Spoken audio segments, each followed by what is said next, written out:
Hello everyone, তো দেখো এই যে এখন কি রান্না হচ্ছে বলো তো, চিকেন কষা হচ্ছে। কারণ আজকে আমাদের বাড়িতে হবে হচ্ছে homemade chicken biryani. Biryani recipe তোমরা সবাই জানো, তবু একটু আমি আমার স্টাইলে একটু তোমাদের সাথে শেয়ার করলাম।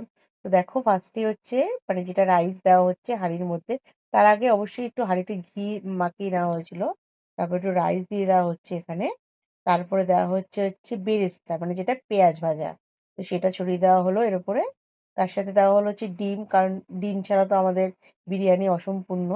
তারপরে দেওয়া হচ্ছে ধরো চিকেন কষা, একদম কষা কষা করে যেটা চিকেন দেওয়া হচ্ছে, আর আলু তার সাথে, সেটাও আমাদের লাগবে। তো সেটা দেওয়া হলো। নেক্সট দেওয়া হলো হচ্ছে এই যে একটা গ্রেভিরই একটা তেলটা, যেটা মানে মশলার যে গ্রেভিটা, সেটা দেওয়া হলো। হ্যাঁ, তারপরে দেওয়া হচ্ছে দেখো এই দুধের মধ্যে ভেজানো জাফরান, মানে যেটা কেশর, কেওড়া জল, গোলাপ জল, সবকিছু এর মধ্যে দেওয়া আছে, মিঠে আতর, তো সেটা আর কি সেই দুধটা দিয়ে দেওয়া হলো। তারপরে আবার দেওয়া হচ্ছে রাইস, যেটা আর কি লেয়ার টু লেয়ার যেটা আর কি হয়। তো সেটাই খুবই সিম্পল রেসিপি, সবাই জানে, তবু একটু আমার স্টাইল একটু শেয়ার করলাম আমার রেসিপি। তো দেখো এই হচ্ছে লুক আমাদের বিরিয়ানি, হোমমেড বিরিয়ানি। খুবই কিন্তু ভালো হয়, টেস্টি হয়, ভালোই খেতে হয়।